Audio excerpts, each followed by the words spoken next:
this. Thank you so much as you join. Let us know where you are joining from. Let us know where you are joining from. Let's know your name and let's know what you intend taking away from today's webinar. Someone said practical guide for healthy marriage. To become a better skilled counselor, you are in the right place. Rest assured that you are in the right place. That is what we are going to give you today. I hope you came with your pen and paper. I have my own pen and I have my own book. So if you have your own, can I see it? Is our videos on? Is our videos on? We want to see your pretty face. We want to see your fine. Be sure that you are fine. Yeah, somebody from Zimbabwe. I said, I want to know how to enhance my counseling skills. Wow. Somebody said to be equipped well to give good counseling. I am sure that you came to the right place. Welcome. Thank you so much for sharing. Your expectations are well noted, and we are confident that today's session will deliver value.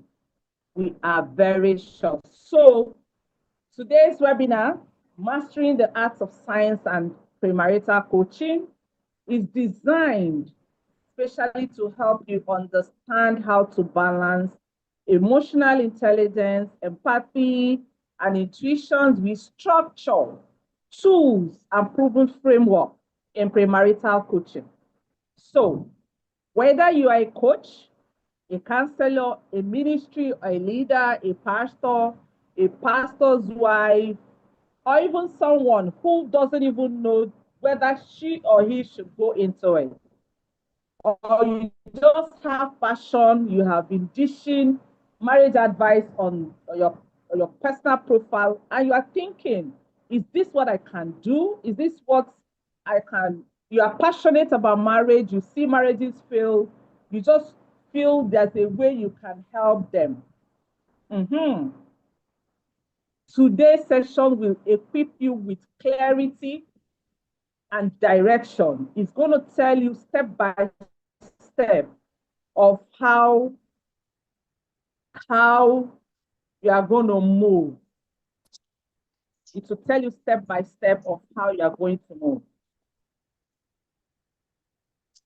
It's going to tell you step by step of how you are going to move. So, from what I have said, do you think that you are in the right place? Do you think you are in the right place? I want to see your chat. From what I have said, do you think you are in the right place? I want to see you. I want to see you say something. Okay, yes, yes, yes. Yes, yes, yes, yes. I can see that. Yes, yes, yes, yes, yes. Thank you so much. Thank you. I can see yes, yes, yes. Yeah. I see so many people. I see so many people saying yes. Please keep introducing yourself, dropping what you have in mind. Yes, he said, Tisolo said, I'm at the right place. That's interesting. Let's see what you have in mind.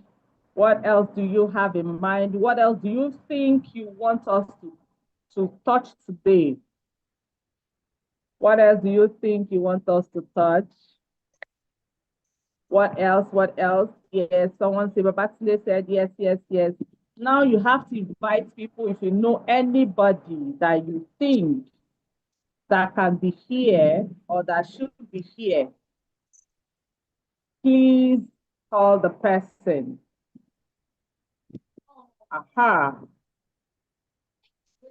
Thank you so much. Dating in today's world. Okay, so today I'm not going to do this alone. I have the big voice in the home. It is my pleasure to introduce our speaker for today, and her name knowing he's a certified coach, he's a certified counselor, a trainer. He is with extensive experience. She has been in this business with her husband for years, preparing singles and couples on how to achieve healthy marriage. He has she and the husband has been there for over 20 years.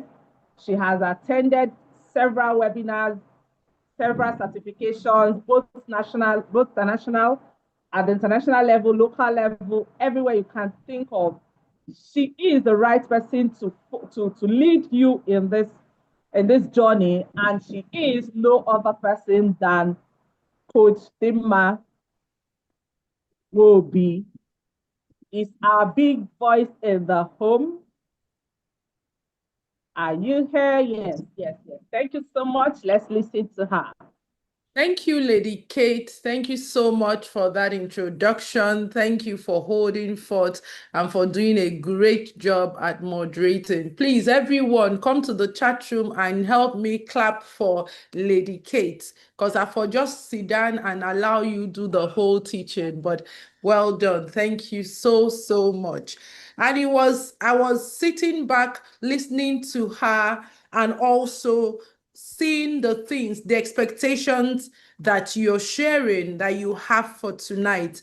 And I want to tell you, like Lady Kate said, you are at the right place. So let's quickly get the conversation moving. I see some of you want to get templates, you want to get structure, you want to know how to do this, you want to know how to do that. We are here to answer those questions. So congratulations. First of all, I need to congratulate you for being here. Please, if you are not speaking, your speaker should remain muted. So let me quickly start off the conversation with what I want us to discuss tonight. If you registered for the webinar, you will know that is a 2-day webinar, today and tomorrow. Please, as I was excited as I joined, I'd seen 57 people waiting for the meeting to start. It shows that enthusiasm. So I want you to also show up tomorrow, because we will build on what the foundation will lay today. So for me and my team, these are the 4 things that we want to ensure that we leave you with after the 2 days with us. First of all, we would guide you to identify the common errors that premarital counselors make that often give them negative publicity, that make people come to you, and when their friends are getting married, they're like, don't go there, nothing is happening there. There are some common mistakes that premarital coaches make. As we highlight it, perhaps you will be able to identify with 1 or 2 or even 3 of them. Then we want to also help you discover some major mental blocks that sabotage premarital coaching. Somebody said they wanted to be able to reduce the divorce rate. So what are some of the mental blocks that you might not even know you have that could be responsible for why probably the people are not connecting with you? You are not able to help them make a strong foundation for their marriage. We will look at all of that. We'll also be learning the dynamics of being a trusted premarital coach. See, if you want to work with people, it's not enough that you have been married. Nobody really cares how much you know until they know how much you care. So what are the dynamics of making the people that you're working with trust you? When we did a poll, we asked premarital coaches, what are some of the challenges you are having in the field?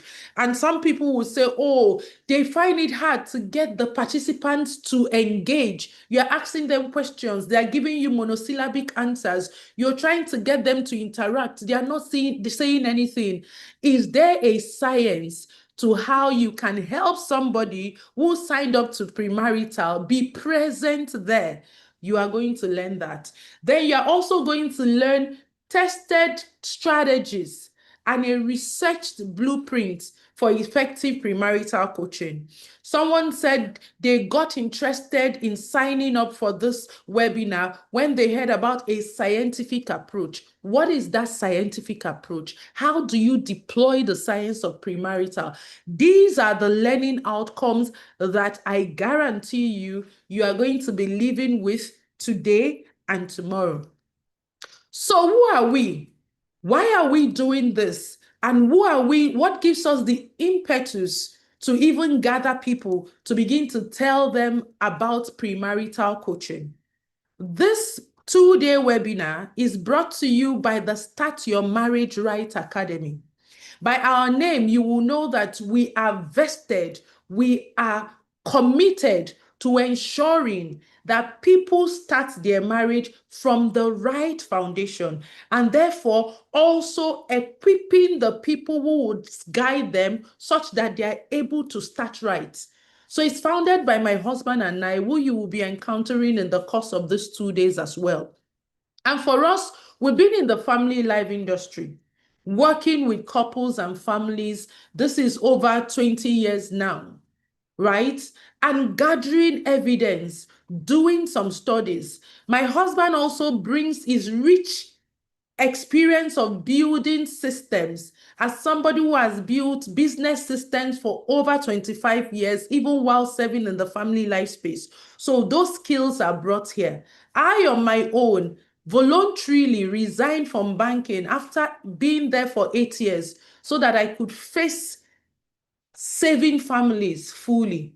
So what you're going to be encountering in these 2 days is a combined competence from our academic and professional qualifications, ranging from positive psychology, guidance and counseling, which my husband holds a master's in, our certification for mediation, certified emotional intelligence assessor, neurolinguistics, and of course, the science of family and marriage coaching. Those are the integrated scientific approach that we are going to be discussing with you over the course of these 2 days.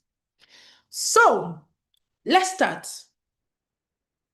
If you have been in the marriage space or you are enthusiastic, what do you think is the biggest challenge young people face in marriage preparation? Come to the chat room and drop your thoughts.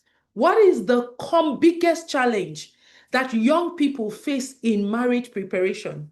And why do you think that that challenge exists? What is that reason why people go for premarital or even do not even go for premarital and venture into marriage? And then 1 year after, they're having issues. 5 years after, they're having issues. 30 years after, are you aware that it's not only young divorces that are on the rise? We are seeing old divorces on the rise as well. People who have done 30 years in marriage say they are not doing anymore. Gray divorces are increasing. So what's the challenge? Somebody said financial issues, lack of clarity and readiness, motive for marriage, lack of knowledge about how to do marriage right, no proven system. Somebody is also saying lack of preparation for marriage itself. Interesting. So my team and I have been, studying this. And we said for us to understand even the present day challenges that young people are having, can we even look at the people who have done premarital in the past to know why did somebody do premarital and is still having issues in their marriage? Why did somebody do premarital and is walking away from the marriage? Why did somebody do premarital? What exactly? And these are the major highlights of what that study showed us, which you would connect with, and we will be able to link it to why young people suffer in marriages or even struggle with marriage preparation. Just to let you know, this was the age, about 415 people responded to this survey. And you can see the age distribution. Over the highest number of people were those between 41 to 55. Then we had people, the 31 to 35, then 36 to 40. I just wanted to tell you that the research ran across an age range. But here are the findings. We wanted to know, these people that did premarital, did the premarital course they did it in any way help them to heal from past heartbreaks? Did it in any way address any trauma in their lives? Because we came to realize that when people harbor unhealed trauma, when people have emotional wounds and they take it into marriage, first of all, the emotional wound has a tendency of blinding the person and making the person choose wrongly. That some people who are married to the people that they are married today would not have married them if they had healed from the emotional pain. Some was trying to do a bounce back from betrayal. Some were trying to prove a point to the person that jilted them, and they went from frying pan to fire.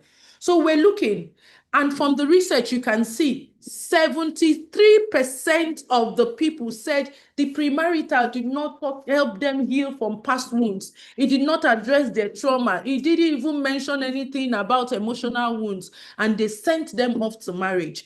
And somebody who is bitter over the woman who broke his heart has a tendency of throwing that anger at the wife if the man has not healed, and an innocent woman suffering for what she didn't cause, and many other ways that trauma can show up.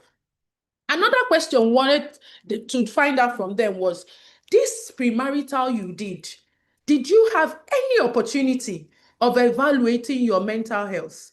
Because I can tell you, with the things happening in the world, it is important that we assess the mental well-being of the people getting married to ensure that they are not going there to throw their depression, their anxiety, their lack of emotions regulation on another person's son or another person's daughter. You can see the statistics. 93.2% of the people said, we didn't talk about mental health. We're just talking how to respect your husband. We're just talking how to love your wife. Nothing about mental health was done. And you send those people off to be married when they don't even have the basic skills of how to regulate their emotions? The research continued, and we asked them, okay, please help us answer. In your premarital that you did, were there opportunities where you and your partner were given opportunities to practice some of the relationship building skills that they were teaching you?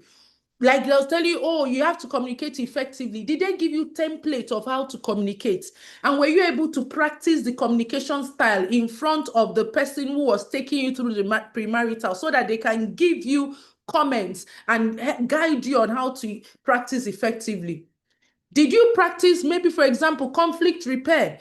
Did they give you some templates? Were they experiential practice that you did in your premarital? Whilst 36% said they had such opportunities, 64% said they didn't do anything like that. Fine. Then we asked them, this premarital that you took, how likely are you going to refer another couple to it? 32% said they will definitely. 23% said they will likely. But see, 25% were neutral. They were sitting on the fence. They didn't want to just say, and sitting on the fence. Why 14.3% said not likely?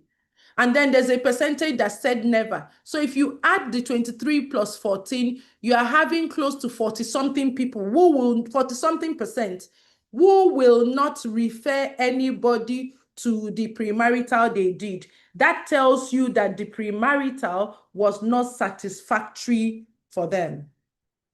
Let's move on to the last question.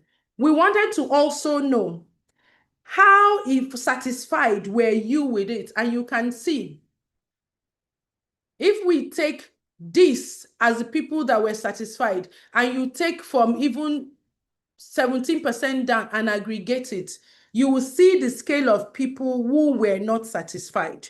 So what were we trying to get there? We were trying to see how we can help these new people do premarital better, taking from the learnings that the people who did before them can give us. And that is also funding the conversation that we're having. These issues that were not addressed, is there a framework that can help to address that? All right, so that is statistics I want to share with you. And to also let you know that of the people who took this assessment, we asked them, where did you do your premarital? And 93% of the people who said they did premarital said that they did the premarital in faith-based organizations, significantly Christian faith-based organizations. And it was still those same people that had these challenges. So you see, a premarital counselor who does not understand the dynamics of human motivation may end up messing up the process. I always say to people, it's not enough that you are passionate about marriage. You can be passionate, but you can passionately destroy even the foundation that you are supposed to create for the people who come to you if you don't know what to do with them. So, this is going to be a very vulnerable session. And as I take us through the mistakes, I'm going to try to give insights. And at the end, I'm going to invite you to review if you have caught yourself making these mistakes. And it's not because I want to box you to a corner. It's because the more you are vulnerable to accept your strengths and the areas you're not you're not doing it right, the more you can grow. Okay, so let's move the conversation. Number one, remember I said that 93% of the people did their premarital well in faith-based organizations. And what did they complain about? People coming to premarital and just throwing religious and cultural quotes at them. Oh, you need to submit to your husband. Oh, man, love your wife. Oh, wife, respect your husband. Oh, in our culture, this is what we do. And that is all right. But do you give them a structure for implementation? It's not enough to have people with you and you are quoting scripture for them. Can two work together except they agree? You need to agree. If you don't agree with your husband, you will not work together. Do you know that there's a scientific way of checking the level of agreeability, even in premarital? So that if there are gaps in their agreeability, you are able to now coach them to fill the gaps. I dare to say to my Christian people, scriptures are not to be quoted. They are systems to be implemented. So you're asking a man, love your wife. The Bible says you should love your wife. You know, women are soft. Have you checked if that man has the capacity to love? Do you know if the love in him has been destroyed because of something that happened in his childhood and made him feel that people do not deserve to be loved, and he has chosen to punish people? Can you hear me, or can you hear background noise? Can you hear the background noise? Lady Kate, please. Yeah, there's noise. There's noise you can hear? There's no noise. I can't hear any noise. Okay. So it's not enough to throw, oh, in our culture, this is how men do. In our culture, this is how women do. You've not even checked if that person is human being enough. You've not even checked if the person believes even that culture before you are, saying that. So that's one mistake. Whatever scripture or whatever cultural insights you want to share with your premarital client, you must be able to break it into a structure.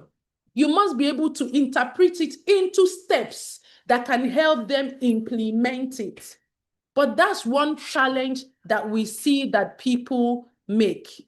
Second, sharing your personal experiences without a sieve. Look, let me tell you something. Your experience is valid. but your experience is not the universal experience. Oh, my husband and I did not used to do this. I'm 20, after 2 years in our marriage, we started to do this. So I'm telling you, you should be doing this in your marriage. Do you know whether the man you are talking to is the same personality with your husband? Was the man raised by the same parents as your husband? The woman you are telling your personal experience, is her love language the same as yours? So I don't know if you get me. Your experience is not the science. You are supposed to teach principles. You are supposed to teach principles and then teach them steps on how to implement it.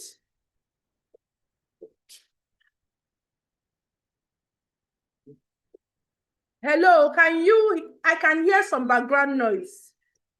Please let me know so that I know whether I can change location or if we are good to go, because it's distracting me. There's no noise from your own end. Let's see someone else. Okay, fantastic. So let me ignore it and move on. All right. So are we together? I just talked about the second mistake, your personal experience. You know, my husband used to do this. That's why husband should do that. You don't know whether your husband is a personality type of a calm man, and you are projecting how your husband does to a man that has a personality that is aggressive. That person cannot be your husband. So you cannot share your personal experiences are valid, but they are not the ultimate. And marriage coaching is not about your personal experience. It's about the science of human behavior. Because you and your husband is just one married people in a world of 7 billion people. And that's what people will say. They will come to Premarital. He'll be telling me that her husband does that. The woman will be telling me what she does to a man. They can't relate because they are not you. And their circumstances, their awareness, their education, their exposure is different from yours.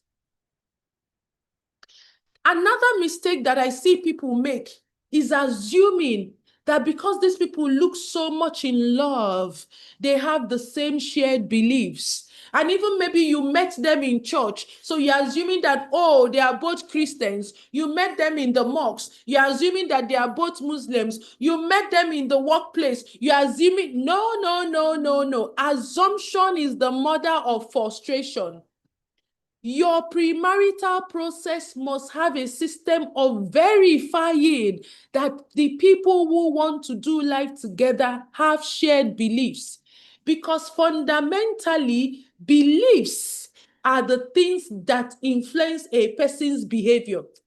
If somebody is getting married, irrespective of where they met, and this man feels that as a man, I am superior to a woman, even if they met in church, even if the man is tongue speaking, he's going to act with an air of superiority because he believes that a man is superior. So, if you understand that when people have shared beliefs, they are able to do life better, do you have a process in your premarital that helps to check their beliefs? Because I've seen people say, I can't even believe that this thing happened. I met them in this. I met them in church. And then you are imagining that do you know that a church is like a hospital? We have sick people coming to church as well. As well as we have the people who are healing and the people that have healed. So you have to be able to help them assess their beliefs, check if their beliefs align. And if they don't align, what do you do with them to help them to align it? Because if you don't align it, it's going to have issues. The person who said you want to reduce divorce rates, you must ensure that the people that you're working with have aligned beliefs. Do you know that when people come to you for premarital, even a breakup during premarital is a valid outcome? Are you aware? I need responses. Are you aware that some people can break their engagement if you do a thorough premarital with them? Yes. Because premarital helps them to know that they have no business being together. But sometimes people are like, let's just be patching things. A broken engagement is better than a failed marriage because they can pack up their collateral damage on time than when there is so much collateral damage. There are children involved. Years have been invested.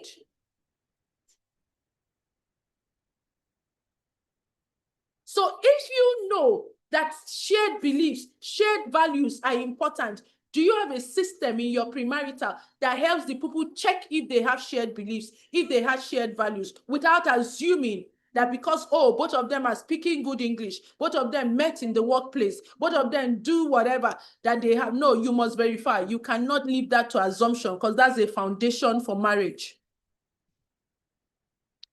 You see this one? All of us have to repent because I had to repent from it. You have to also repent from that. Many premarital coaches are busy speaking at the participants. You just gather them. You are talking. No assessment for them to take. No evaluation to know whether what you are saying has entered. No experiential practice session for them to engage in. They just show up, they sit on the chair, they are looking at you, you are talking. After talking, you ask them questions. Why would they answer your questions? They didn't participate in the learning. You didn't even, the things you taught them, there's no even reflective questions. There's no even assessment for them to take to know if they learned what they were required to learn there. That's a mistake that many people made. And even the people we took at the survey said it, that the person will just show up and is talking. And after talking, they just sign their register because it is required for them to do premarital to be wedded. That's why they're showing up and doing it. The fifth one, and a lot of us are guilty of that. You are passionate. Your heart yearns for marriage. You want to see people enjoying their marriage, but you don't have a structured methodology. You don't have a framework of this is what I will do with when people come for premarital. We do this, we evaluate this, we do this, we evaluate this, we do this, we evaluate this. And the person in the premarital is able to see the journey you are taking them and measure their growth themselves.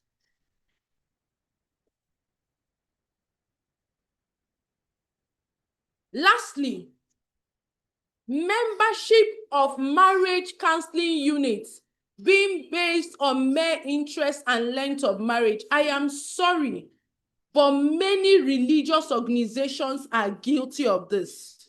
You do not enroll a person into premarital counseling units, into marriage units, solely because the person has been married for 25 years, solely because the person has been married for 30 years.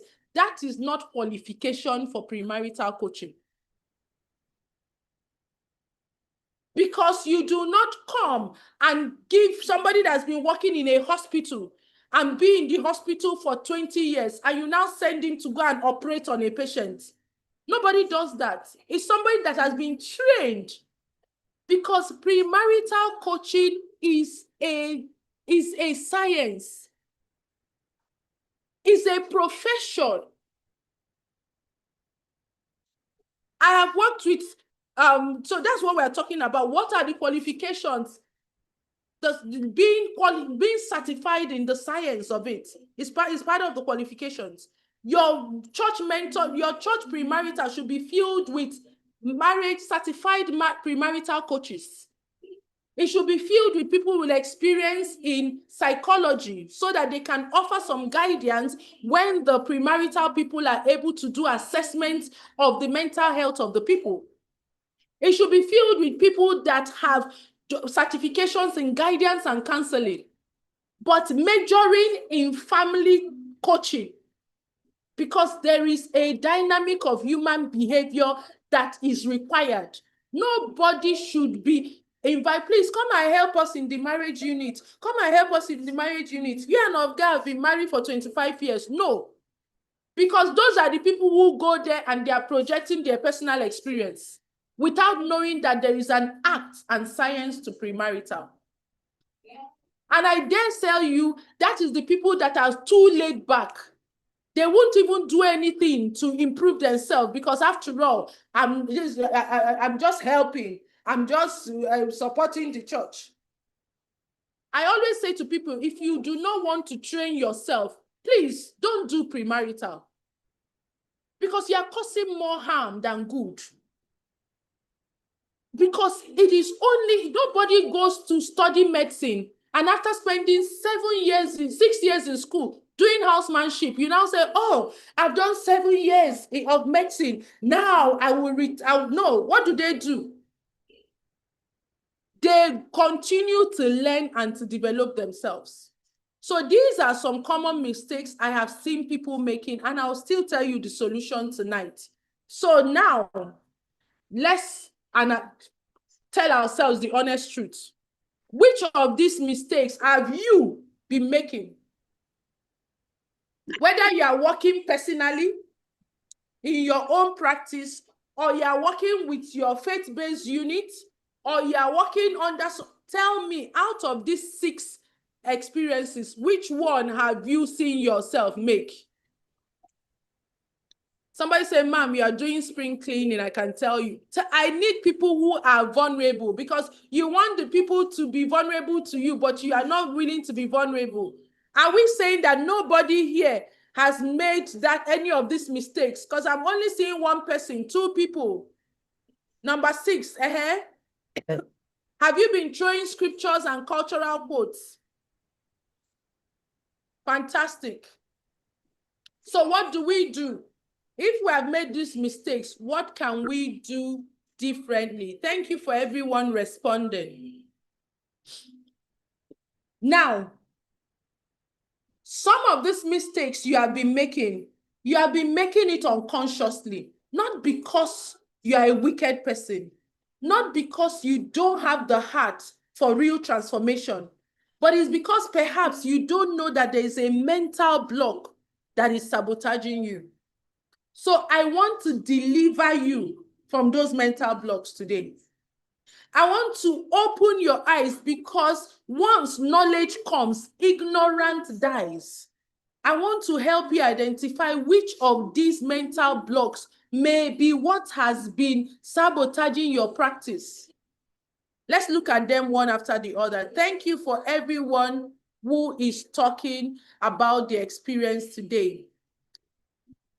Senior Bishop Alexander, I'm so grateful to hear that you had the privilege of being trained. That is amazing. That is amazing. Let's begin to remove the log that could be blocking your eyes, that prevents you, that sabotages your process. And this is one big log that I want to deliver you from today. One mental block that sabotages your practice is that you think that the people you are helping need fixing. Men and brethren, if I'm going to use how we say it in church, every person you meet is the expert of their life. I want you to take that into your head. Whether the person is dysfunctional, is not acting well, whether the person has areas of growth, nobody that comes to you need fixing. They are just disconnected. They are just disconnected from their core self. And do you know, when you come into premarital and you are acting like you came to fix the people, even when you don't say it, your physiology says it. Your tone says it. You're coming and acting like you're the savior of humanity, and that disconnects the people from you. At best, you are the expert of your methodology. At best, you are the expert of the framework that you are working with. That is if you have a framework. So don't see any of your clients, no matter what bad traits they come with, seeing them as damaged, seeing them as broken, seeing them as people who need fixing. No, because you will not connect to them on, oh my goodness, Desola, God bless you. She don't help me put it. She said you come into your practice with an unconditional positive regard. Even if the person acts like the biggest fool, even if the person is the most wounded person on earth, you must, because even the way you speak to the person shows whether you have unconditional positive regard. And that's why they are struggling with being vulnerable with you, because they are feeling judged by you. They are feeling criticized by you. They are feeling looked down upon by you. So they can't open up to you, because nobody opens up to somebody who makes them feel ashamed of their journey. You have to make them feel like human beings for them to be vulnerable and to go through the process with you. So you must take that away. It doesn't matter the PhD you have in family science. It doesn't matter how many years you have coached people. Every human being is unique. And you must treat the person as man, as woman, made perfect in the image and likeness of God for you to be able to connect with them. So where else have you been acting like you are the Lord and Master? How else have you been talking down on them because you feel that you know better than them, and yet you want to guide who you make feel little? It doesn't work that way. So even if the person has been disconnected from the true essence of who they are, something happened that disconnected them, your work is to passionately guide them to connect back to their true self and to help them create the future that they want. Number two, many of us assume that we know what the couple needs. In fact, we begin even to tell them what we need in marriage. Let me ask you a fundamental question. When you come to premarital, do you have a process in your premarital, no matter where you are doing the premarital, in private practice, in faith-based, where you check why the people want to get married? Does your process help them define what marriage means to them? Do you know that there are people who are getting married in faith-based, but two of them want different things from marriage? That I had to intervene in a case, and the woman was heartbroken that her husband cheated on her and had a side chick. And she kept saying, but what we're doing is monogamy. You promised me monogamy. And the man is saying, we're doing monogamy. I'm married to one woman. And then when we dug further, the man said monogamy to him meant one husband, one wife. And he had respected monogamy by marrying one wife. So for him, side chick was not against monogamy because he didn't marry her. But to the woman, monogamy meant one man, one woman. But maybe they have done premarital with you, and maybe you're assuming because all of us are in church, everybody is doing one man, one husband, one wife. But the man defined his own. So you must be able to help the two couples define what marriage means to them. Check their values and their beliefs. Ask of their own unique expectations. I hope you are not somebody that is doing premarital and you are saying you shouldn't have expectations. You know, when you have expectations in marriage, no, everybody has expectations. And if your system does not help them talk their expectations honestly, you can't help them to address the unrealistic ones. So don't assume that you know what anybody wants in marriage. Your work is to ask intelligent, open-ended questions. Your job in premarital is to help the couple get increased awareness and support them to achieve their self-initiated action. Self-initiated action. Do you know that you can be working with a couple that their beliefs contradict your own beliefs about certain areas of marriage. Maybe your belief is that, oh, our family, extended family members can come into our home at any time. And then the one person's belief is like, no, we don't want anybody in our house without prior invitation. At least give us 2 weeks. It's not your job to begin to school the person. Oh, you know, in Africa, we do extended family system. So your husband is not only your husband that is marrying you, your husband's people are also marrying you. You are not married. You are not in the marriage. It's not your marriage. Your interpretation of culture is immaterial to them because you are not doing the marriage with them.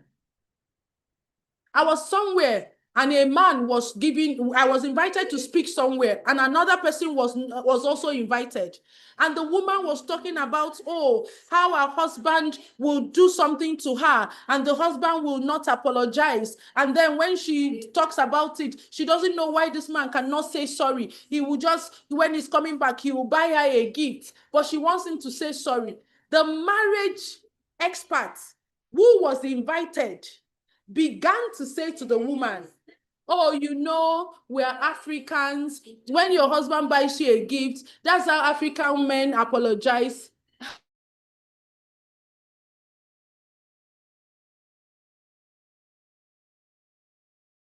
By saying sorry. You are making her feel that she is not doing the right thing because she should accept gift as apology language. No, she shouldn't accept gift as apology language because it's not her apology language. Our husband should learn to speak her apology language. That is only when she feels apologized to.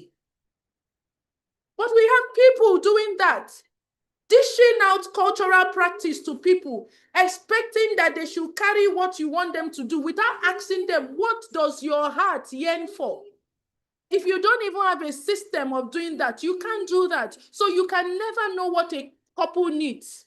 You have to find out their beliefs, their values, their life histories, and guide them through that journey. Are we together? Is something shifting for you? Thank you so much. Thank you so much for that. Okay, then let's move the conversation. Hey, we are in 2025. Do you know that some people are still running premarital based on the curriculum that was created 40 years ago by the founding fathers of their units? That a pastor attended one of our trainings and went to tell the church, like, oh, there are some things we need to add to this. We need to, beyond this, begin to look at the individuals. We need to do trauma healing. And this person said, no, this curriculum was created by our founding fathers. It is what we have used for 35 years. And it's the elders in the community that teach the curriculum. And you are teaching outdated curriculum created 35 years ago to a Gen Z couple. Are you aware that the people getting married now are the Gen Z generation and the later years of the millennials? That even some of your methodology will not work for them because you are not speaking the language they can connect with. Maybe 50 years ago, 40 years ago, you were not considering trauma healing. You were not considering individual strength. But new research is showing you that this needs to be considered, that mental health needs to be evaluated, but you're still stuck in the past. Something that is outdated, something that is not working, and you want to stop divorce of this generation by using outdated methodologies, it's not going to work. I'm not saying that we're going to throw out our principles. There are principles that are evergreen, but the methodology must be updated from generation to generation, from time to time, to ensure that it is still delivering at best transformation rates. So I dare tell you that if you continue to use outdated methodologies, you will continue to frustrate the process. Your practice is out of touch if it is lacking modern premarital coaching tools. That's why sometimes I'm doing consultation for some faith-based, and I ask them, what's the frequency of training your people? Some people have been in premarital for 10 years. They have not done any training. And sometimes I challenge the owners of those organizations, because people are doing it voluntarily, they might not want to put in their money. Then the organizations themselves are like, if you spend so much money training them, they might leave and go to another place. But I keep asking them, are you interested in the people living, or are you more interested in building a foundation for your people? Because if you're always counting the cost of training, are you really empowering your young generation? Because are people getting married under you and they are divorcing 1 year, they are divorcing 2 years, they are divorcing 3 years, and you are looking at the cost of training the people that are taking them through premarital, rather than looking at improved methodologies that can enhance your premarital? It tells me where your heart is really. And I say to people, if you don't want to evolve, if you don't want to train yourself, if you don't want to improve your methodology, it's not compulsory. A premarital coach that is doing a bad work is wrecking lives. Because premarital is the foundational stage for marriage. And marriage is the most intimate expression of love, sense of belonging, and connection. That if people miss marriage, the ripple effect will continue to follow them for the rest of their lives. So you cannot afford to do mediocre work. You can't afford to. You can't afford to, because hearts are counting on you. The people trusting you to take them through the process are coming to you because they believe that you should be able to guide them. So you can't not train yourself. You can't not improve yourself.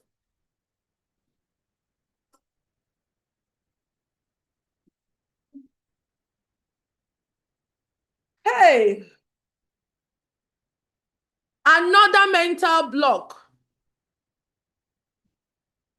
Another mental block.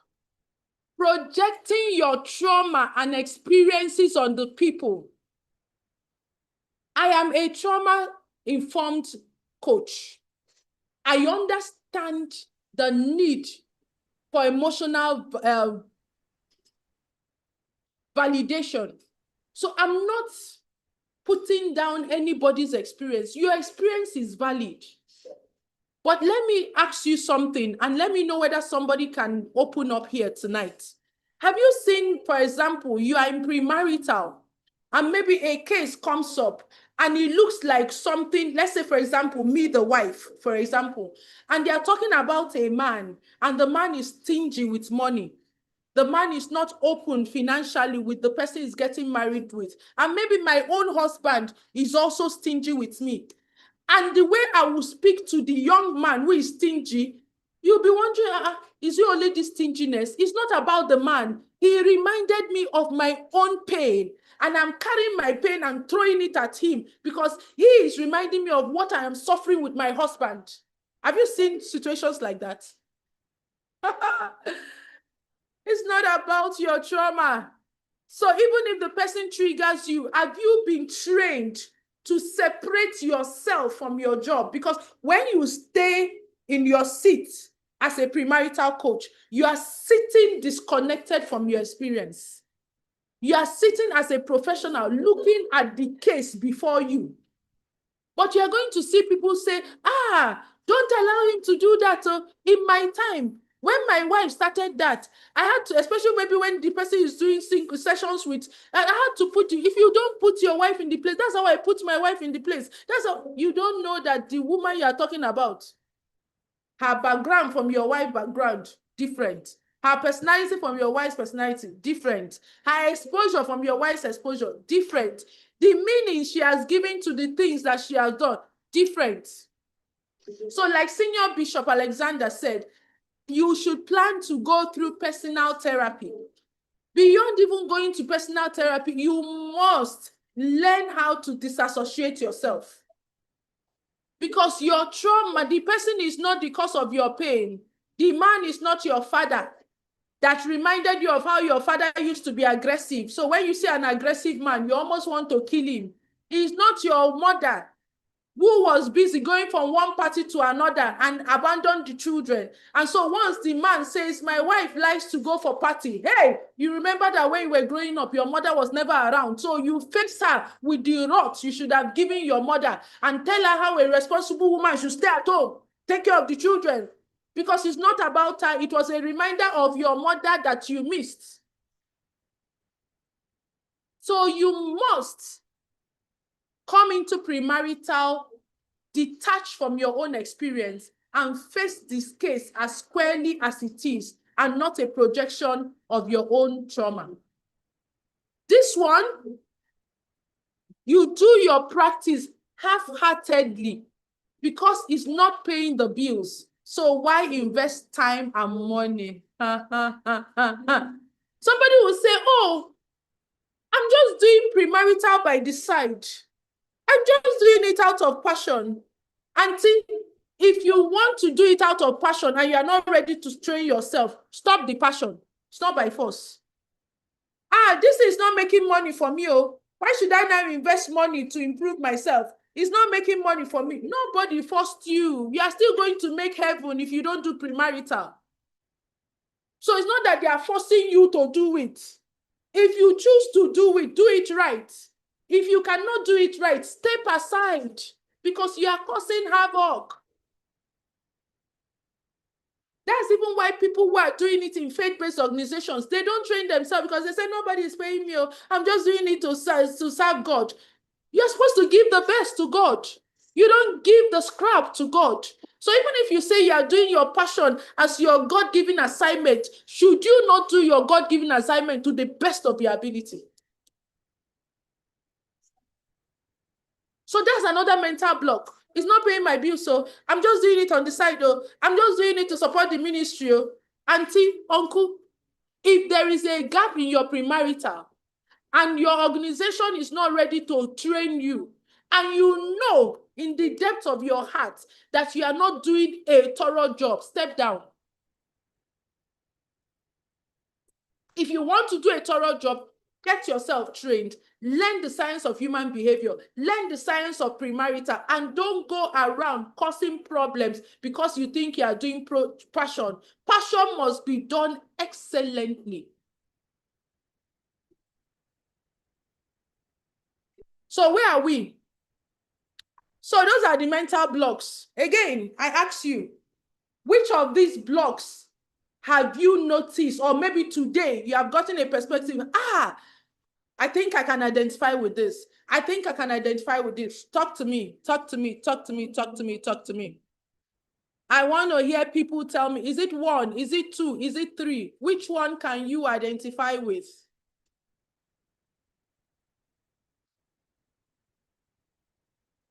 Stihabilia. Somebody's hand is up. What do you want to say?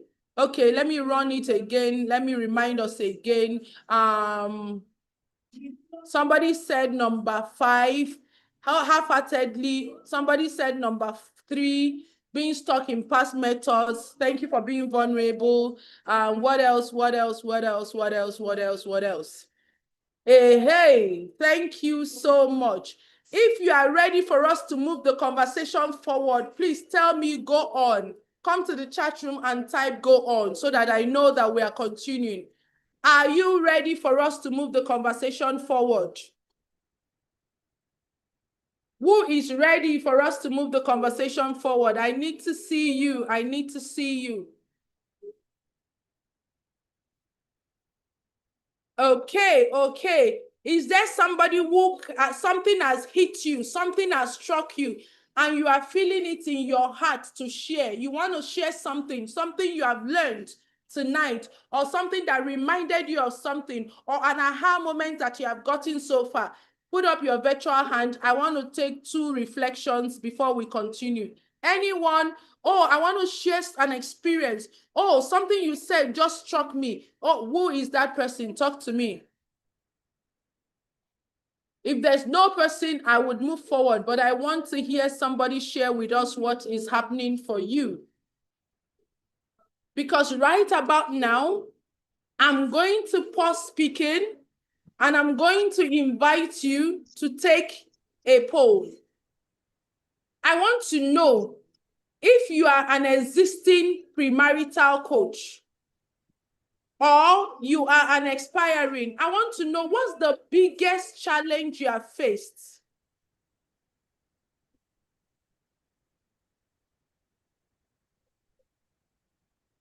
What's the biggest challenge you have faced so far? Let me start the poll.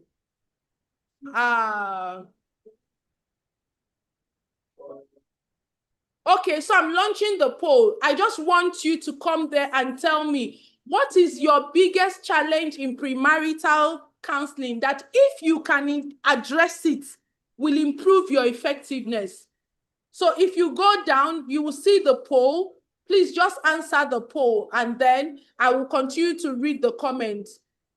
First of all, I need you, if you can see the poll, say poll. Come to the chat room and type poll.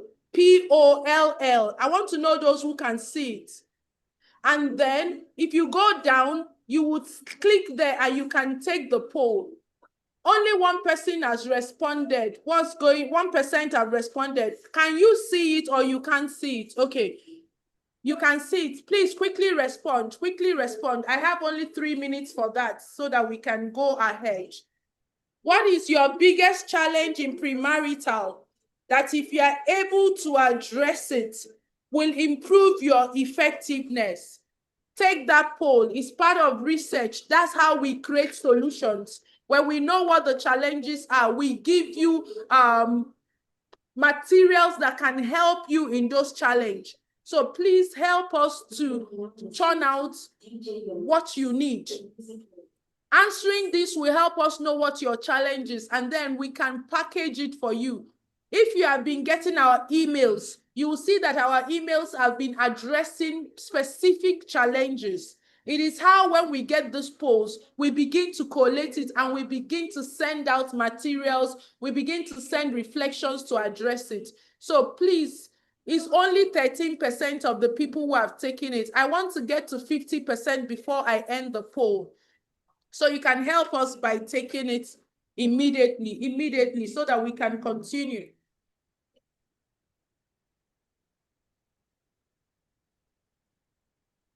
We are 100 people here. 20% have taken the poll. What's happening? The other people, can you not see it? It is anonymous. We don't know your name. So don't think about whether, oh, I don't want them to know what I'm facing. It's anonymous. Your name is not showing. We just want to know the challenges so that we can address them. So do well to help us with that. I have 2 minutes before the poll ends and we can continue. Okay. Yes, like Lady Kate said, once you do the poll, just come there and say hi so that we know. But I am tracking it from the back end. I'm saying 24%.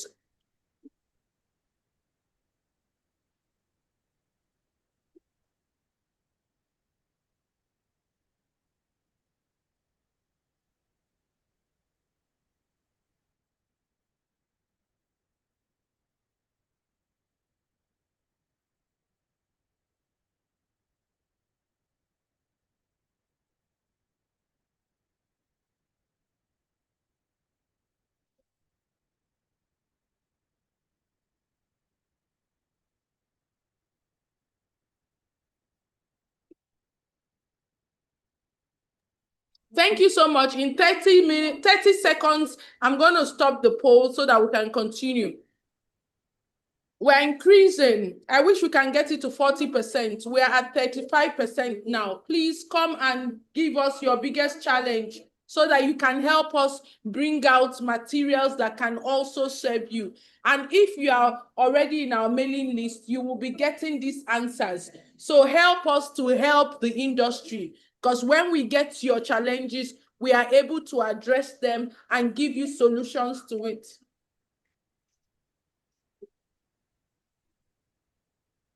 Okay, so thank you, everyone.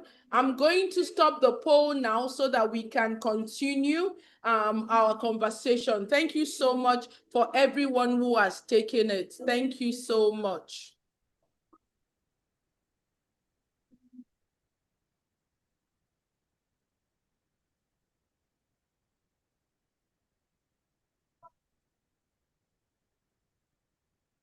Okay, so let's get back to our conversation. Thank you everyone who took the poll.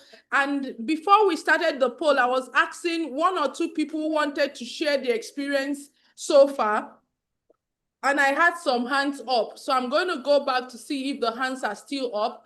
And I'll just invite 1 or 2 persons. Have you put down your hands? Patrick, you want to say something? If your hand is up, Patrick, unmute yourself and let's hear you. Yeah, please, can you hear me? Yes, I can hear you. Please go ahead.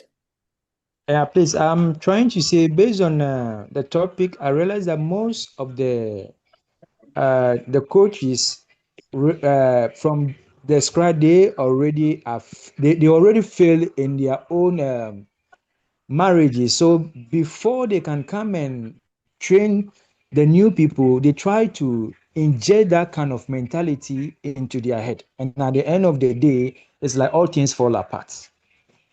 I didn't get you. You said the coaches failed in their marriages. Which I'm coaches? trying to say that let's pick it from a religious background. Hello. Okay. Okay.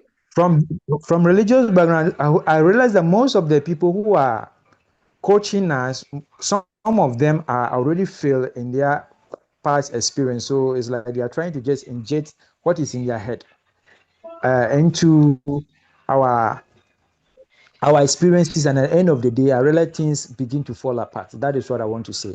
Okay, okay. So you're saying that some people coaching maybe are projecting their past marriage failures, and that is what they are using Yes, to coach yes, people. yes, Okay. yes, All right. yes. Thank you for sharing that perspective. Johnson, I see your hand up. Johnson, please unmute yourself and let's hear from you, and then we can go ahead. If there's one more person who wants to share, please put up your hand. Once Johnson finishes sharing, if I don't see any hand, we will go ahead. Johnson, thank you sir. very much for the opportunity. Can you hear me? I can hear you. Go ahead. Yes. I thankfully came across a pre-marriage counseling handbook for pastors and lay counselors, written by Alan and Donna Goes. And so that has helped me. And so when I came in contact with you, I realized that I needed more training because nobody trained me with the material. With my own ingenuity, I studied the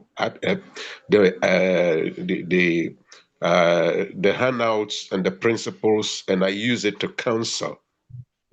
But I realized I need further training because you are the most articulate and very in-depth, practical coaching, relationship coach I have come across. And so, yes, I'm very, very proud about your system, and I've been how do you call it, introducing it to people to join. I'm having challenge with my own relationship now, and the some of the things we shared this evening, when the pastor through whom I got to marry invited me to come to hear my side of the story, he ended up telling me the problems he's facing with his wife. And so he failed to listen to me and therefore was unable to provide any help till now. And so I relate to that part of what you shared. And I'm very proud of Marriage Right Academy. Thank you very much. Thank you, sir. Thank you for sharing your experience. And I hope that beyond today and tomorrow, we get to stay in contact so that my heart just went to where you say you are having challenges in your own relationship. I don't know the extent to what it is, but I'm hoping that we stay in contact so that if there is a way I can be of support to That's you, right. I don't know where the relationship is, we can talk about that. But thank you for being open, being vulnerable, and also sharing that you have experienced some of these things. And sadly, these people don't even know that they are causing harm. Because people think that premarital or marriage is just what you know, so people will say it's just maybe God bless you with the ability to talk, or God, they don't know it's a profession. The same way somebody goes to school and sits down and learns medicine and learns law and learns architecture and learns psychology. That's the same way there is a body of knowledge that teaches you the science. Okay, so thank you, sir. I deeply appreciate you sharing, and I hope that you stay with us, and we would also be opening up to training you to become certified and licensed. So I'm going to take Julian, because that was the next hand. Vivo, if there is time, I will take you after I teach the next set of things I want to teach. But let's hear Julian, and then we'll move on, because I'm trying to not keep you beyond the time. So, Julian, are you speaking? Yes, thank you so much, Julian Welcome. Mawanda. I am from East Africa, and I am so glad when I came across the post on Instagram. I was so glad that something like this is going to happen, and I couldn't wait to join in. One of the things that one of the challenges that I have faced while doing premarital counseling is the balance between what is happening. I would call it modernity. People are calling it the modern ways of counseling and handling premarital counseling with the cultural. Those are the traditions. So from where I am, yes, patriarchal, but also the matriarchal. So balancing those two is what I have really struggled with. So I cannot wait to even further learn and also be part of this community. Thank you very much.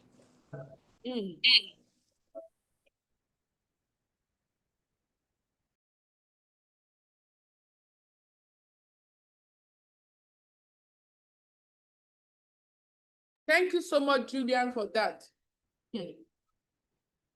Interplay of modern improved methods, culture, and religion is the interplay you must learn how to play across if you are doing premarital or marital in Africa, because the lines are blurry around religion and culture. That's why I say that you need to be able to verify shared beliefs and not just assume. So that if somebody can be well educated, can be living in the urban cities, can be even working in an enlightened environment, but the person is deeply rooted in culture that believes and honors certain things. And it comes, you know, like the city life, urban life is a leveler. People can come from various cultures or various beliefs, and they meet somebody anywhere. You can't begin to coach them to get married without knowing what does this man believe about marriage. Because when you are finding that out, his culture will come out. If the woman believes similar things, they are aligned. That's even when we're looking religiously and we're saying, can two work together except they agree? Or do not be unequally yoked with unbelievers. The problem is people think that unbelievers is only somebody that does not believe the God you believe in.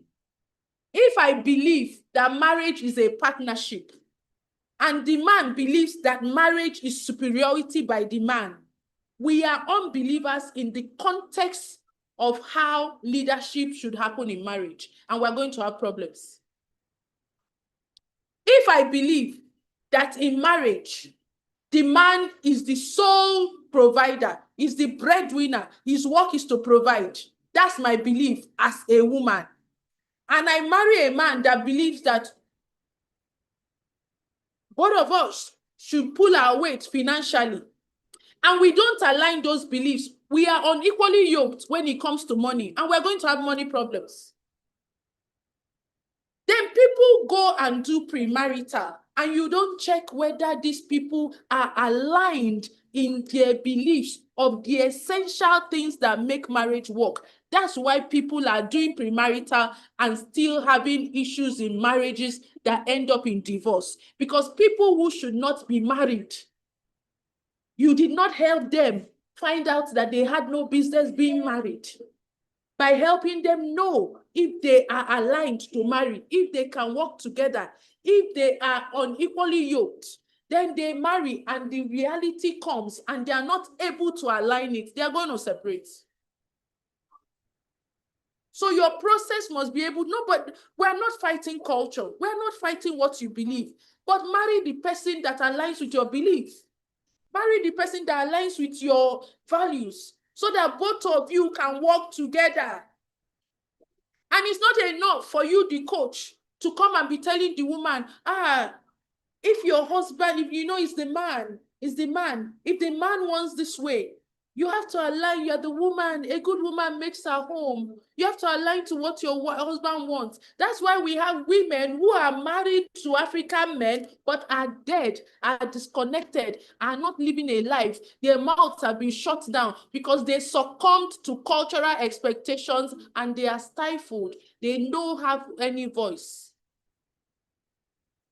But you should have helped that woman find her voice in premarital so that she's assertive enough to stand on what she wants, and the man stand on what and they can see, can we align it? If we can't align, nobody should suffer or should have their voice silenced because of marriage.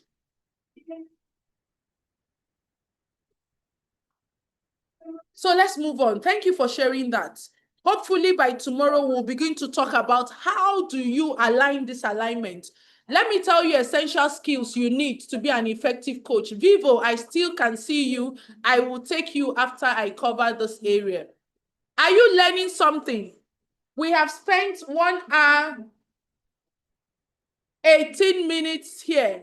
1 hour, 18 minutes. Has this been worth your time? Or do you think that you could have been somewhere else? I need to know. Is something shifting for someone?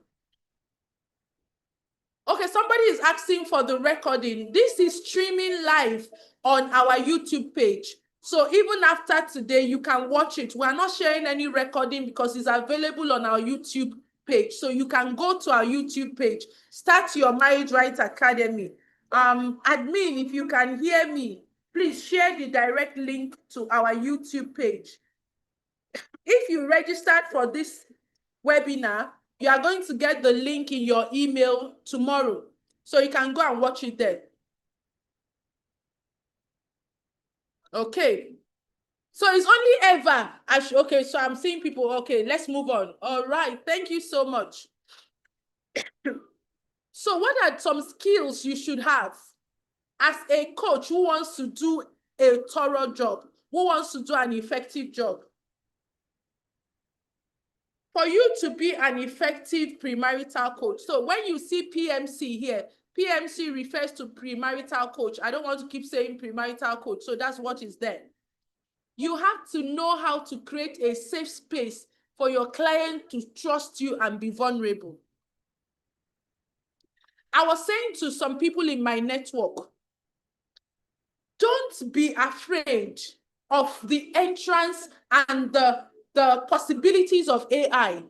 You know that somebody can go to AI and type, I want to get married and I want my marriage to be blah, blah, blah.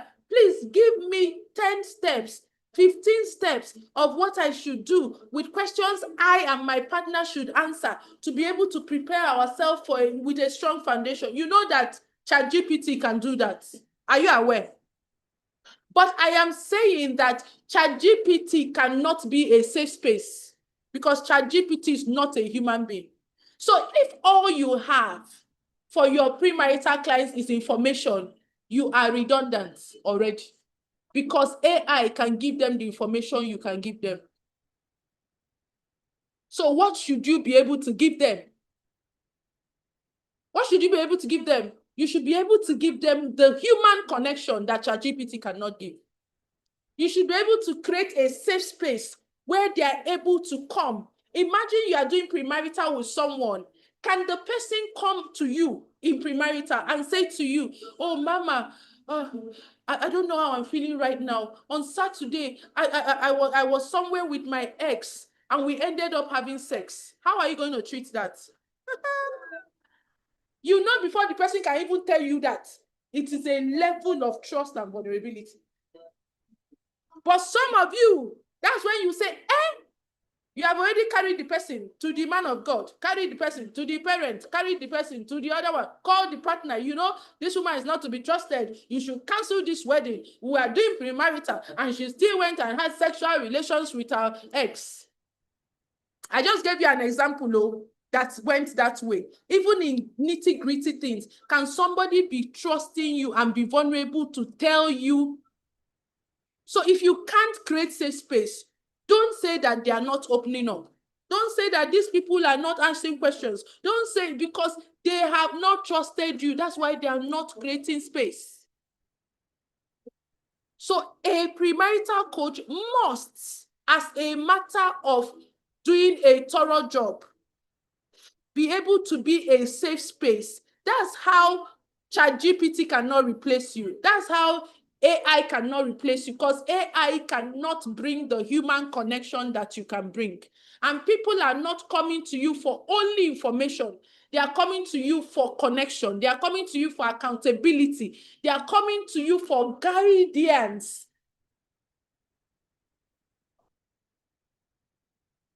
The second skill you need, and it's a skill that you must have, because these people that we are working with these days, they want authenticity. They are asking questions. They want somebody that knows what they are doing. You must know the science of motivation. You must know how to make your clients commit to the process willingly. Some of you, when I came to this call, there were already 57 people waiting for the call to start. Why do you think 57 people were waiting for me to start the meeting? Something about the message you heard, whether you saw me on Instagram, you saw me on Facebook, or you have been reading the emails we have been sharing with you, something about it sparked a curiosity in you that I didn't have to drag you. You were already waiting. This class is already full. There are people watching on YouTube as we speak because they couldn't enter the room where we are. So we have an overflow. So curiosity. Somebody said curiosity. Somebody has been reading the emails that we have been sending and is seeing expertise, is seeing. So if you want to be able to connect with your clients, 4 things you must be able to make your process do. Your process must first be relatable. You can't be wanting to talk to somebody, no matter the degree you have, and you are using bogus language. You simple as possible. It must be relatable. The person must be able to connect with what you are saying. And even whilst I am sharing scientific approach with you, I am consciously using simple everyday language. And when I find myself use a bogus word, I try to break it down so that even without a background in family science, you understand what I'm saying. That's what you should be able to do for your premarital people, for them to be motivated to commit. Number 2, you must give them autonomy. You must give them autonomy. See, you are not working with somebody from a generation that answers, oh yes, even when they want to say no. Even use your young children. You can't force them to do what they don't want to do if they don't feel any sense of ownership. So when you are doing premarital, you must infuse some processes where the person has a choice to do or not to do. And not when you come, you say, if you don't do your assignment, we're going to give you sanction, or if you don't do your assignment, I'm not going to show up. They are not threatened by your threats. Some of them are even unwillingly coming for the premarital anyways. So your threat doesn't make any sense to them. They must be able to choose to do or not to do. So I'm doing premarital with someone. There's a reflection to do, and the person says to me, I'm not comfortable discussing this with you. I'm not going to say you must discuss it. It's part of the curriculum. If you don't, I'm going to say, okay, I hear you. Is there a particular reason why you are you have the discomfort? You know what? I'm just going to tell you what you should reflect on your own. If later you feel comfortable talking about it with me, please let me know. But I honor the fact that you're not ready and willing to do it right now. I'm making the person know that they have a choice. And next time, even if the person has a resistance, she will come to me. But if I shout her down, if I try to raise my authority, she might not even do that. And then we don't get any results. Autonomy is important for your clients. And there is a way to structure your premarital where the autonomy is infused in it. Number 3, we're talking about science of motivation, Abi. Number 3, the third thing, your process must be such that the person can track what they are learning. So you have to design it in such a way that the person can see themselves growing. If your premarital is 8 weeks, after 1 week, there must be a change that the person can see in their life. Because once I can see a small sense of growth, I'm motivated to see what's the next one. So you don't wait till the end before you assess what's going on. Have you seen what I've done with you today? After each session, I pause to ask you, what are you learning? It's intentional. I have infused the science of motivation into this webinar. So I pause to assess, is this person growing? Can the person articulate something they've learned? That's part of what you should do. So your premarital must have reflective questions that causes your clients to pause and track unknowingly what they are learning and how they are growing, because you know that unconsciously that will motivate them to want to go to the next level. And the fourth thing, your process must be purposeful. Please don't come and act like you are doing premarital because it's a requirement for you to be wedded. How many of you here that are already doing premarital, that when you start premarital, you get your clients to set a goal for why they are doing premarital? Come and tell me in the chat room. When they start the premarital, you are able to get them personally to say, this is what I want to take out of this. Because if the person does not have a personal reason why, they are just going to go by the motions. So it must be purposeful. It must align with the person's dream. It must align with where the person is going to. Whether, no matter where they do the premarital with you, they must create their personal goal for doing it. Because it is part of motivation. So it must be relatable, autonomy must be there, sense of mastery must be there, and purpose. If you are not infusing these 4 things in your premarital, you will struggle with the people getting the transformation you want them to get. I'm glad that there are some people doing it. Well done. Where are the people who are not setting goals? You just say, Shebi, they came for premarital. Oh yeah, let's start. You are not asking, what is your goal? What is that thing that you want to gain clarity about? What is that one? How do you want your marriage to be when you get married? 1 year, when you're celebrating your 1-year anniversary, what do you want to see happening in your marriage that is part of why you are here, so that you can learn how to achieve that?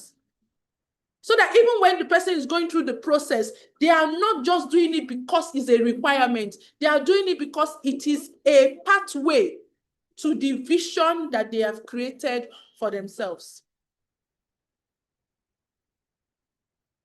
I have said it severally. The class is streaming on YouTube, so you can watch the replay on YouTube. We are not sharing any recording. It is on YouTube already. So just look for Start Your Marriage Right Academy. My team member has shared the link. So he will share the link again. You can always watch it. Just concentrate for today. So long as you registered, you will have access to where you can watch the replay. So don't allow replay stop you from taking what you should be taking from tonight. Okay. Let's continue the conversation. All right. What other skill do you need?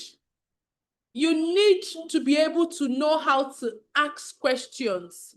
Many of us as premarital marriage coaches, we are too consumed to be talking. Do you know that when you are working with somebody in premarital or marriage, your ears should be more functional than your mouth? And then when your mouth opens, your mouth is opening not necessarily to teach, but more importantly, to ask open-ended questions that will cause the person to reflect. Because you can teach all you are teaching. If the person cannot connect with it, you just have done mouth exercise. So what kind of questions do you need to ask in premarital?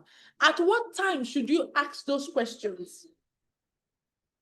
We have gone ahead and created a framework for you with the right questions to ask at the right time. So even if you don't know the questions to ask, we have infused the science of human behavior into this framework, and there is that for you.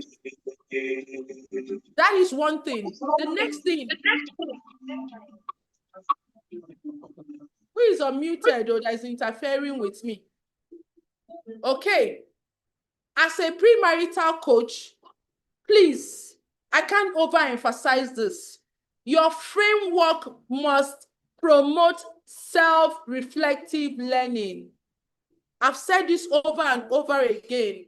You are not in their marriage. So even when you teach them what you are teaching them, you must get them to reflect on how to apply it in their marriage. And you must also be open to their resistance so that you can address the resistance. Do you understand? So I've talked about this, so I'm not overflogging it anymore. Hey. Please, when you are doing premarital, don't just focus on teaching them relationship skills. Your blueprint must first promote personal harmony. Check whether this person is human being enough to be in marriage. Because there are some people that what they need is not marriage. They need personal development. Are you aware that I have encountered people in the first 1-2 weeks of premarital, and it became clear that what this person needs is a personal development journey to, first of all, find themselves. Do you know that people have postponed their weddings as a result of premarital and postponed their weddings to, first of all, do personal development before they go out? Because they realize that I will be wicked if this me, the way I am, gets into this marriage. Because I've disconnected from my core. I've lost my identity. I don't even know, I don't have a sense of motivation in life. And they post the wedding. I've seen people post the wedding for 6 months. I've seen people post the wedding for 1 year. I've seen people post the wedding for 3 months, just to, first of all, find themselves. And I repeat it again. There are some people who would not be married to the people they are married to if they first found their authentic self, if they first recovered their voices, if they first aligned to their core identity. They will not be married to the people they are married to now. Because it was the insecure person who got married. It was the wounded person who got married. It was the person whose life has stolen their originality from that got married. But those people did premarital, but the premarital could not see that they were wounded. The premarital could not see that they needed to be saved before they can even form any relationship with anybody. So your premarital must, first of all, shine the spotlight on this human being. Who is this human being? Can this human being marry? Is this human being authentic enough to invite another person to do life with them. Because the person can even be wanting to get married as an escape from their pain. Do you know that? After you finish and helping the person come to a wholeness, then you move the conversation to the next level, mutual harmony.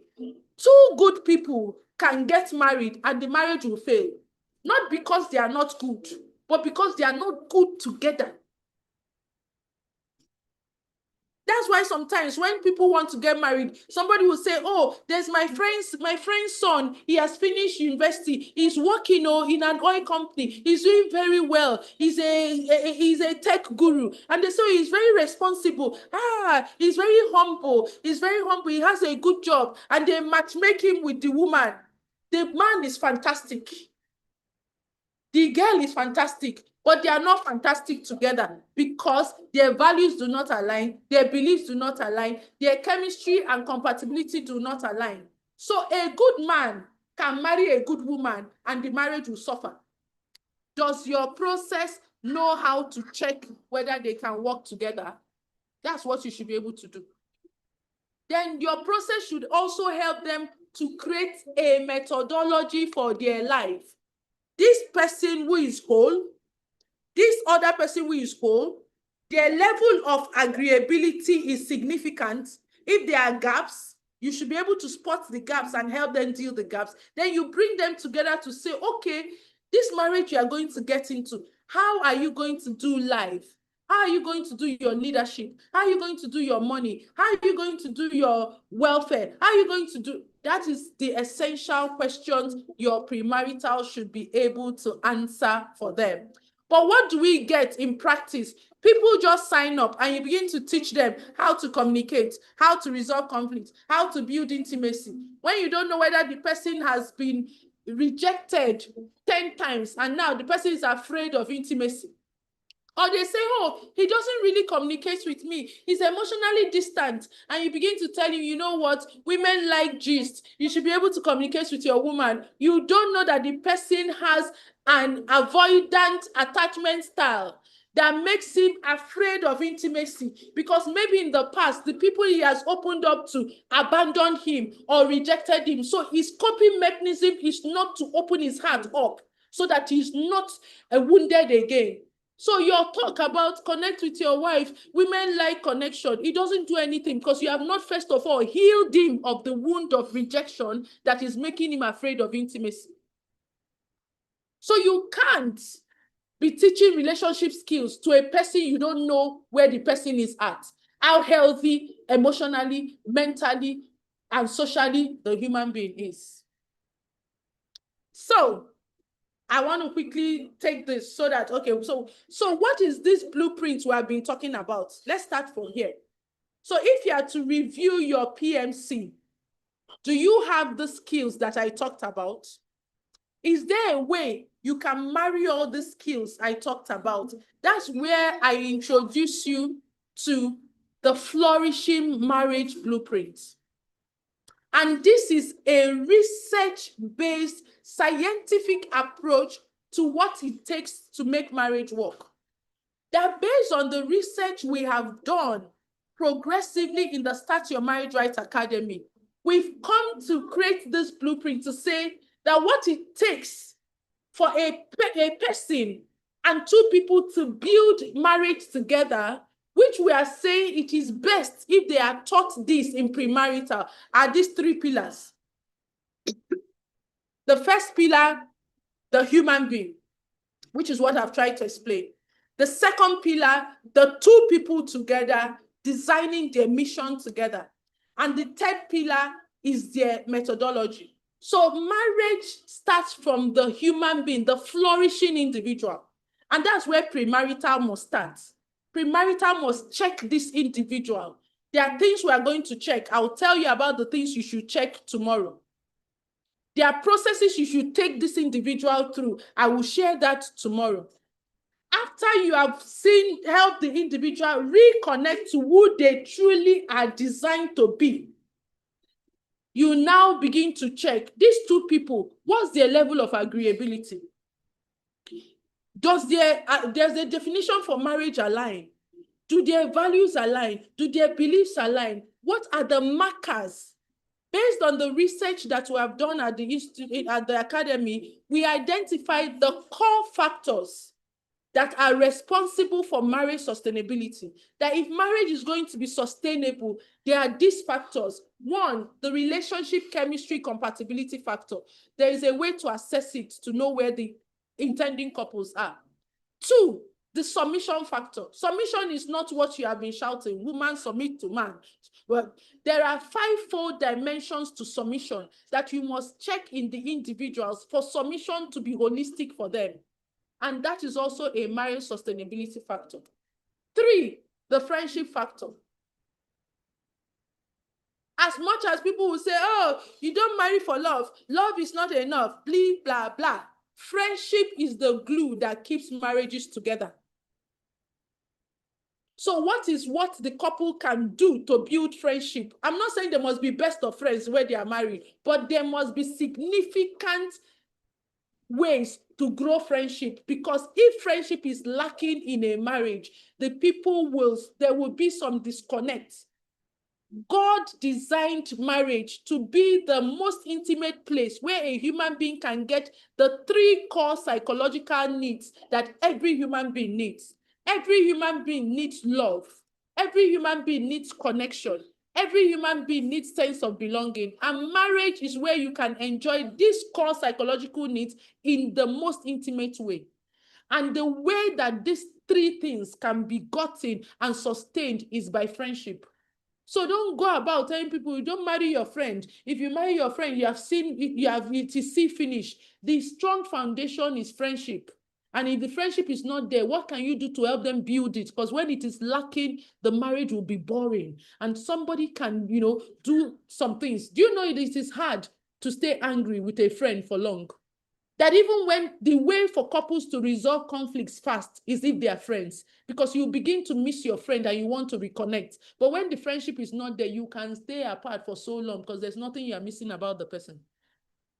The 4th sustainability factor, communication. But it's not enough to tell them to communicate. You have to teach them how to communicate and watch them communicate to see if they are communicating how you have taught them. Then you now move the conversation to their flourishing systems. How are they going to do life together?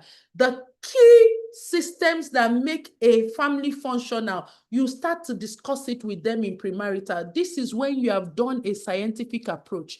This is when you have done a holistic approach. And this is the different pillars that we will be discussing tomorrow. Tomorrow, I will begin to tell you what you need to do with on pillar 1, on pillar 2, on pillar 3, so that you can do a holistic premarital. So that's where our conversation ends tonight. You still have some minutes for questions. So I'm going to take Vivo's question. And so if you attended today and you are saying, I need a structure, I need a scientific approach, please don't miss tomorrow. Today, we just got you started. Tomorrow is where you will discover the blueprint. But I needed to take you through the process so that you see the gaps you already have. So you see the mistakes you might be making. You see the skills you need. Let's sit down together tomorrow and piece out these pillars. I will tell you what needs to be done in pillar 1, what needs to be done in pillar 2, what needs to be done in pillar 3, so that you can do a thorough, transformative, science-based premarital. I rest my case.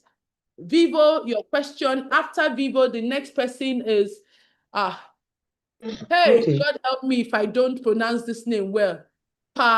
Bapaletswe. You know it's you I'm calling. Forgive whatever damage I did to that name, but I'm going to take you after Vivo. Vivo, unmute yourself and let's have you.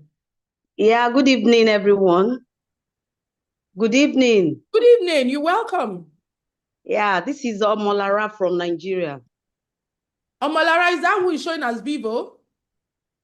Yes, I think so. Okay, go ahead, because I'm seeing Vivo V2206, but you are muted, so I guess you are Yes, the one yes. speaking. Go ahead, Yes. please.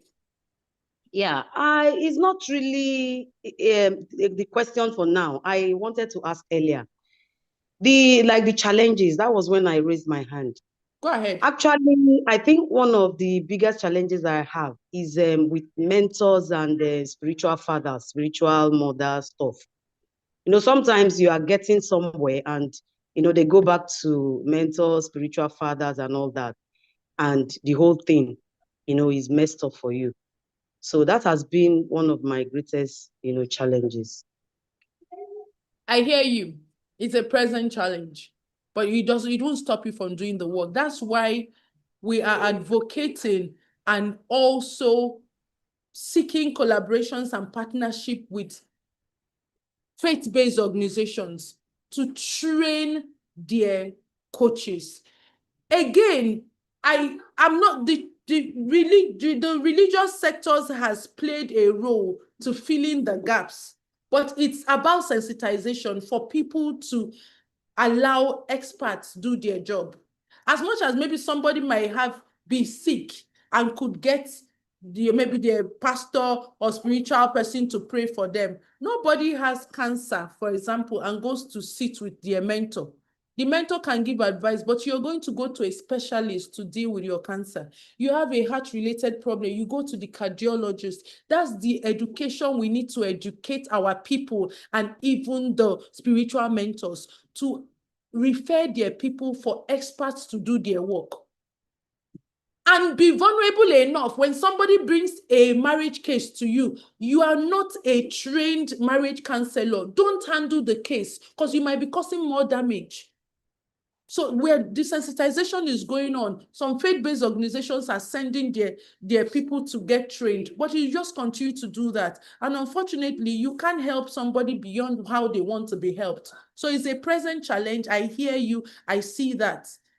In the last 3 weeks, somebody referred a young boy to me who was dealing with depression and anxiety, and he was to do, because I also am a trauma-informed coach, so I deal with mental health issues. But then the young boy is afraid to tell the parents, and I'm like, you are below 18. I cannot work with you without parental consent. So I need parental consent to work with you. Then I said, is there any trusted person you can talk to? It's like an auntie, uncle. I said, talk to them. If they want to talk to me, let them call me. And then the young boy comes back to say, my auntie said we should not even mention therapy to my parents, that they will take me to church for deliverance. I can't tell him not to go for deliverance. But I know that in addition to the prayers, he needs therapy to deal with the issue. But I can't help him ethically without parental consent, because if anything happens along the way, the law will hold me accountable for working with a minor without parental consent. So what am I going to do? I can work with him, and the auntie feels that deliverance is what he needs. So you will keep facing such challenges in a culture like Africa that brings religion to even where expertise. But these same people seek interventions for different things. So it's just the education you keep doing, really. There's nothing much you can do. Somebody cannot choose a pathway, and because you are working with the person, you force your pathway on them. It's not ethical, because it's not your right to do that. So I hear the challenge is a present challenge, but we'll keep working on it. The other person whose hand was up that I was trying to pronounce the name, Bapa Litwe, are you still there? Because I can't see your hand anymore. So if you're there, please unmute yourself. If you're not there, I'm going to take Bello. Bello, yeah, see your hand up. Let me take Bello first before I take Johnson, because Johnson has spoken earlier. So I want Bello to speak so that we're keeping track of time. Go ahead, Bello. Hello, good evening, everyone. Good evening, ma'am. Good evening. Thank you so much for this wonderful session. It is very, very enlightening. I would like to ask 3 questions, if I'm permitted. The first one is, we are talking about experience, not to know the kind of experiences, or how do we go about sharing experiences, because sometimes it is necessary you give them insight, maybe example of what you are trying to say? I don't know if you are getting my question, ma'am. But how best is it that one can go in sharing experience? Then number two is, can you mention some books? I love to read. And this, our line of work, is something we need to continue. No matter how many training we go to, we continue to search for knowledge everywhere. So I don't know if there are books you can point at that people can get to read. Then the third one is, how long do you think premarital session should last for? Like how many sessions? Thank you so much, ma'am. Okay, I've even forgotten your first question. Okay, how to share experiences. Remember when I Yes. said sharing your experiences without a sieve? Sharing your experience should be like a last resort. Sharing your experiences when you are trying to get the people to, you share a perspective, you share something, you want to find out from them what this means to them, how they want to apply it. When you notice that maybe the people are blank, they can't draw out something from themselves, your experience is last resort. It should never be first or second or third thing. It's when the person is not broadened enough, and it doesn't even have to be your experience. It can be an experience to buttress a point. Even when you share whatever experience you want to share, you must still bring it back to the people. What lesson can you take from this story that I shared with you? I don't have to tell them it's your experience. What can you take from this story I shared with you? How do you think that this story relates with you? Because what I am telling you not to do is to share your experience as the ultimate, as the template, as the way to do it. Your experience is not the way to do it. Your experience is your unique experience based on your level of awareness, your level of education, your level of exposure, who you are, who your husband is, how you people were raised, where you are. So it may not work for the other people. So even when you share your experience to explain a point as last resort, you must do a follow-up by finding out from them what lesson are they taking from what you shared and how will they apply it. And if, for example, the person says, I don't think I can relate with this, it doesn't apply in our case, then it doesn't apply in their case. Do you understand? So your experience is not a template. That's what you should know. Because it worked for you does not mean it will work for them. And even when you share any experience you want to share, the manner of implementation and the taking of the lesson from it still resides in your clients and not on you. About books, tomorrow we'll talk about a handbook that can help you. If you are still in the community, as we share resources, you will get insights to that. What do I think a premarital? From what we just explained, maybe you have to keep that question till tomorrow. When I share with you what you should do with the couples in the first pillar for flourishing you, the second pillar for flourishing us, and the third pillar for flourishing systems, let's revisit this question. And you will tell me for how long do you think it will take to deploy these three pillars successfully? So I don't want to just answer question for answering. I want the system to show you what is obtainable. All right. So where is the other young man? I saw him now. He has disappeared again. Sir, are you there? If not, we take Johnson with the last question and we would end today's conversation. Johnson, please go ahead and ask your question. Thank you very much, Madam Dima, for this exciting session. Very glad to be in this session today. My question is, these sessions are for trainers or premarital coaches. Do you have sessions for people who want to go through coaching, not necessarily as trainers? People want to go for coaching as what? What do they want to coach on? Premarital counseling, not That's as what this coaching. training is for. If you want to work with people, you want to be able to work with people who are preparing for marriage and coach Yes. them through their premarital, right? Yes. Yes. That's who this training is for. I'm showing you what you need to do with the people that you are training, that you are coaching in premarital. Okay. So that means that your the Married Right Academy only deals with trainers who want to coach. This training is what we're doing today is designed for people who want to coach premarital. You want to be able to work with people preparing for marriage and you want to take them through it. So you're a premarital coach, you're a premarital counselor. This is the training for you. The academy has other programs for the people who are getting married. You want to get married and you want the academy to prepare you for marriage. We have our coaches who do that for the end users. Two people getting married can come to the academy and the academy will prepare them for marriage. So That is whilst we exactly work what, with the coaches, we work with the individuals. I don't know if that answers your question. Yes, that is exactly what I want. The last bit. Okay, no, this is for coaches. We have Yes, I understand. another one for the people. Oh, Yes. I'm getting married. I want my partner and I to go through premarital. Yes, we do That's that. exactly what I want. That is what I want to recommend so some people. we would let you know when that is coming up. This one that we are doing today is for the people who are going to work with you. For example, people who are going to work exactly.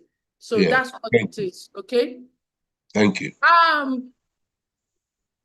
Yes, Vivian said, does this apply for coaching singles into relationship? Yes, but I would not take, I would explain that tomorrow. So come tomorrow and I'll show you how this applies to singles preparing for relationship.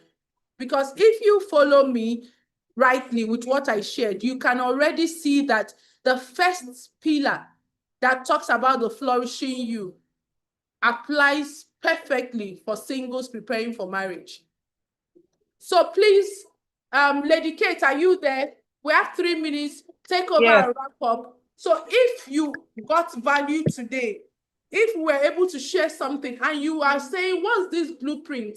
I want to work with premarital people. I don't have the structure. I need a methodology. I want to even understand these 3 pillars that you are talking about, how it applies to singles preparing for relationship, how it applies to me who wants to be a more effective premarital coach, premarital counselor. Please keep a date with us tomorrow. The room will also open by 6:50 p.m. West African time, and we will start up immediately at 7. I can tell you, you will be glad you were there because we are going to break down the 3 pillars for you and take your questions and answers. So on that note, I say thank you for being a very engaging. Auntie, are you there? Okay, wrap up, please. I was looking for you. I didn't see you. Okay, so thank you so much, Coach Dima.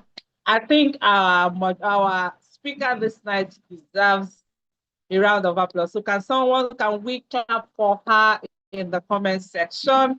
Can we tell her one word that will make her sleep well today to show that, yes, she did justice to today's topic? So as we come to the end of this session, I want to sincerely thank every one of you for your presence, your engagement, and your openness. Thank you for being open. Thank you for being vulnerable. Today's conversation has laid a strong foundation on the arts and science of premarital coaching. I'm sure you can agree with me, and we truly appreciate your active participation. We can see that it was an interactive session. Everybody was really, really involved.